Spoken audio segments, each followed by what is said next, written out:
All right, strap in everybody for this week's deep dive into the Microsoft Edge security landscape, going deep on the latest vulnerabilities. Pulling no punches today, 22 new CVEs this time around. Oh, yeah, and they're all about that Chromium engine fun times. If by fun you mean potential system meltdown, then yeah, totally fun. You know, our audience, no sugarcoating here. Let's hit the critical stuff first.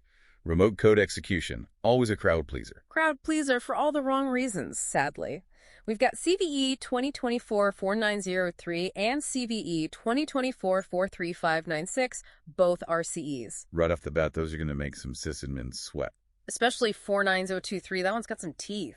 Requires some social engineering finesse, though. Luring users to malicious websites, classic phishing territory, right? Exactly. So alongside that patch, maybe a reminder to your users to not click on everything that sparkles on the internet. Good advice any day of the week. Yeah. And while we're talking nightmare fuel, let's not forget CVE 2024-43587. Ah, yes. Heap-based buffer overflow, also RCE. This one could really ruin someone's day. Total system lockdown, not pretty. Network-based attack vector too, so prioritize patching on this one. Containment is key.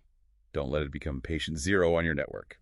And last but not least, the RCE trifecta of doom, CVE 2024-43566. This one's a real head-scratcher. Integer overflow, remotely executable, no user interaction needed. So basically, it's the silent but deadly type. Pretty much. Widespread, silent compromise, definitely the one I'm losing sleep over. Well, on that cheery note, let's move on from the existential dread of RCEs. They got a whole pile of use after free vulnerabilities to dig into. And they are everywhere this time around. Parcel tracking, core browser components, you name it. CVE 2024-9961, for instance, impacting something as seemingly innocuous as parcel tracking. It really goes to show no feature is safe. CVE 2024-9960, hitting dawn, a core browser component. That's a big one. Absolutely. And let's not forget the trifecta of 9959, 9957, and 9957, and 9955, all UAFs.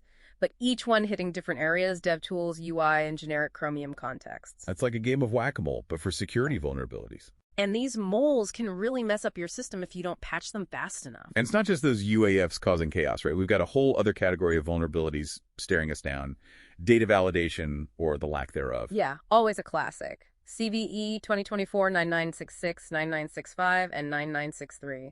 All about inadequate data sanitization. So we're talking navigations, dev tools, downloads, all implicated. Pretty much, it's like attackers just know exactly where to poke and prod for those input validation weaknesses. Speaking of poking and prodding, we've also got those two spoofing vulnerabilities to contend with, CVE 2024-43580 and 43577, both triggered through, you guessed it, malicious websites. Of course, because where else would they be? And 43577, that's the one that really gets me going. What's so special about that one? Remind us. It can mimic legitimate browser prompts, like scarily accurate. Oh, that's just mean. Users are trained to look for those prompts, and now they can be faked. That throws a whole new wrench into things. The wrench, monkey wrench, you name it. It's definitely adding a whole new layer of complexity to the social engineering game. And speaking of complex, we can't forget about those known issues with the Windows updates themselves. Right. It's like trying to patch one hole while another one opens up underneath you. So we're telling everyone to patch immediately. But with these new issues, it's a bit of a minefield out there. Yeah. What are we looking at specifically?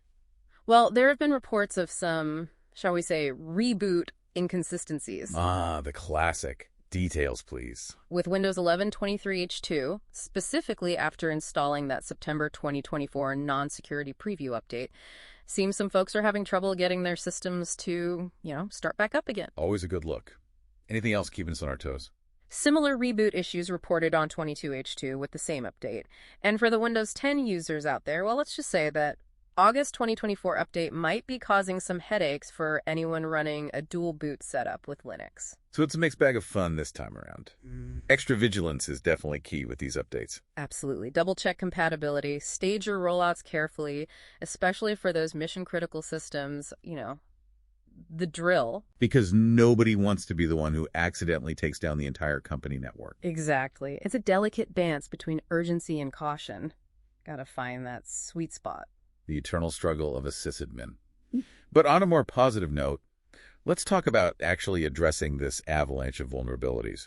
We've thrown a lot of CVE numbers at our listeners today, but the good news is there are fixes available. Oh, yeah. Every single one we've talked about, all patched up in Edge version 130.0.2849.46. Which, if I'm not mistaken, dropped on October 17th. You are not mistaken, so no excuses, folks. If you haven't already, you know what to do.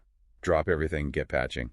These vulnerabilities are about as subtle as a brick to the firewall, so the sooner you address them, the better. Couldn't agree more.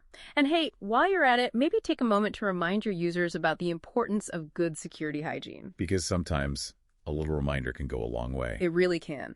Don't click suspicious links. Don't open unexpected attachments. The classics never go out of style. It's like you always say, gotta stay vigilant out there. Absolutely. Never let your guard down. The internet's a wild place. Always something new and exciting trying to break into your systems. It's a good thing we love a challenge, right? Challenge accepted. But seriously, folks, keep those systems patched, stay informed, and don't be afraid to dig a little deeper when something seems off. Words to live by in the world of cybersecurity. Well, on that note, we'll let you get back to the never-ending task of keeping those digital fortresses secure. Until next time, stay safe, stay patched, and we'll catch you on the flip side for another deep dive.